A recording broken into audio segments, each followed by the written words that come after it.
समाचार रिपोर्ट अभी हाल ही में आई, उसमें दावा किया गया कि पूर्वी लद्दाख में 26 पेट्रोलिंग पॉइंट्स भारत के हाथ से निकल चुके हैं। सरकार ने इस पर कोई प्रतिक्रिया नहीं दी है, लेकिन सूत्रों के हवाले से आई खबरों में इस खबर को असत्य बताया गया है। माना जा रहा है कि संसद के बजट सत्र में विपक्ष इस मुद्दे को उठा सकता है।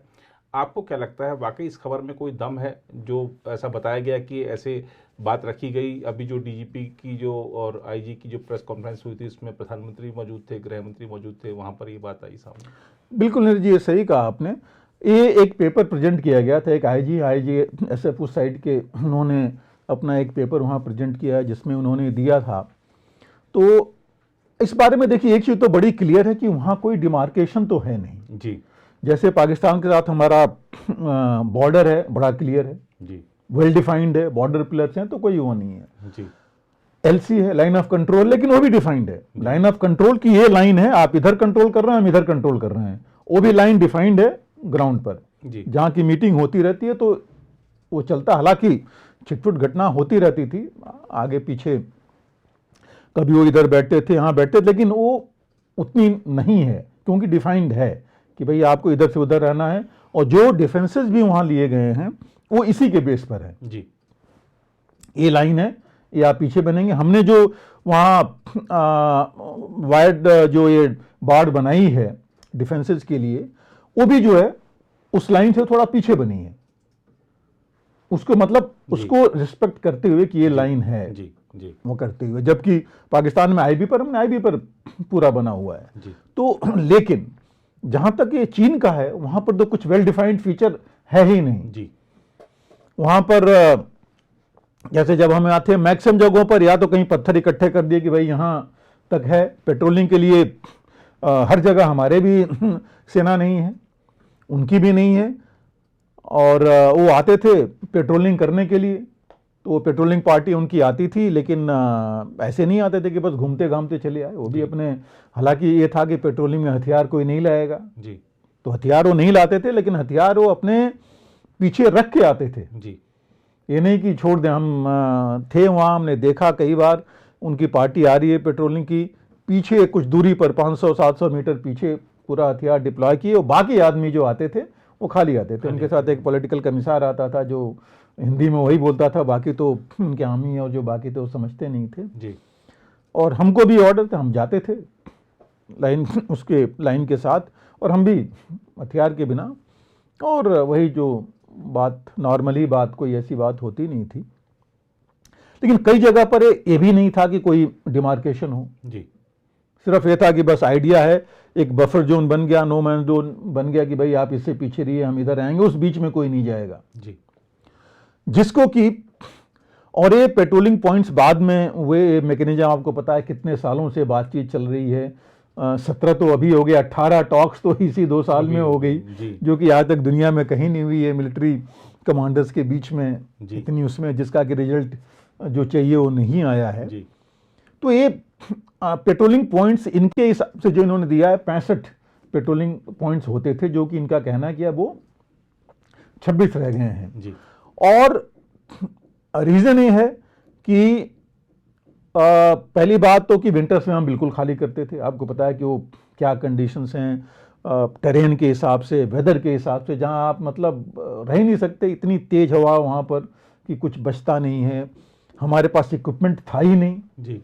लोगों के पास ड्रेस तक नहीं थी कि जा करके वहां रुक सकें 24 घंटे जी।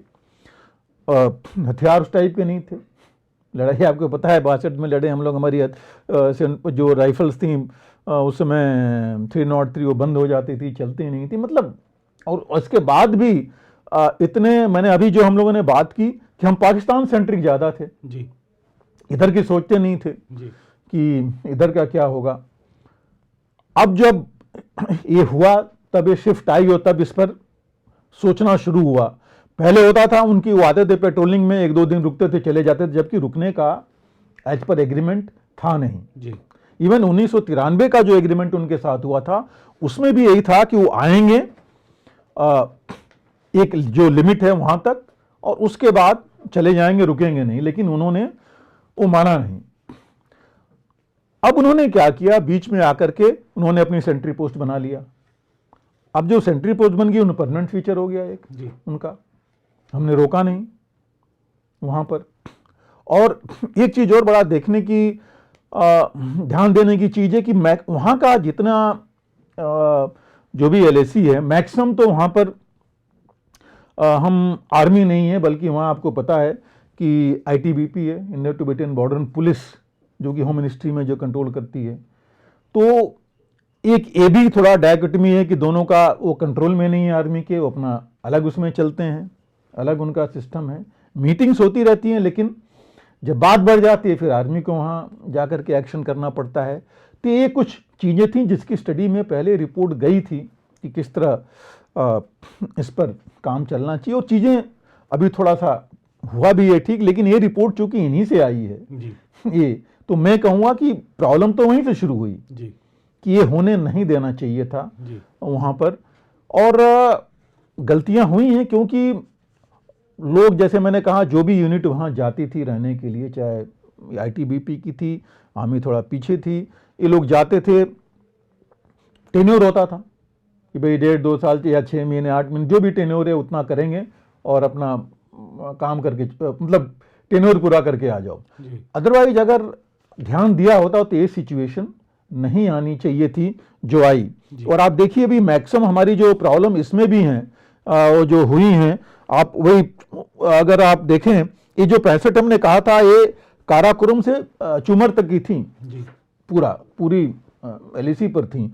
और अभी हमारे पास जो ब्लैक टॉप, हेलमुट, जिसका आप नाम पहले सुन ही चुके हैं, जितने पीक्स हैं, जो हाइट्स हैं, चुशूल, डैमचोक, गोगरा, हॉट स्प्रिंग, इनके पास जो हाइट्स हैं, वहाँ पर अभी चीन ने अपने सेंट्री पोस्ट तो बनाए हैं, लेकिन वहाँ सर्वेलेंस डिवाइसेज अपने उन्होंने सारे रख दिए हैं, जिससे हमारी मैक्सिमम एक्टिविटी इन इलाकों की वो हर समय 24 आवर्स में देख सकते हैं, जो कि एक सबसे बड़ी प्रॉब्लम हमारी है। उसको हमें ओवरकम करना बहुत ज़रूरी है जी। और ये भी बनाना है कि हम कैसे उसको निगेट कर सकें जी, उनके डिवाइसेस को, प्लस अपना ऐसे बनाएं कि हम वहाँ पर आगे रह सकें। तो इसी तरह वो स्टेप बाय स्टेप, चीन ने नहीं कहा कि हम जाके 100 मीटर, 500 मीटर, किलोमीटर ऑक्युपाई करेंगे। उन्होंने कहा कि 2 मीटर, 3 मीटर, 4 मीटर आगे बढ़ते रहो, जिसको एक नाम दिया जाता है सलामी स्लाइसिंग।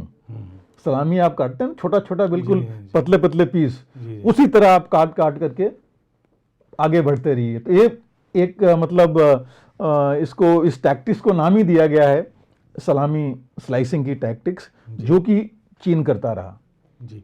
और ये करके जो है वो आगे आते रहे, और जो को इन एरिया में हम लोगों को, हमें प्रॉब्लम में होती रही।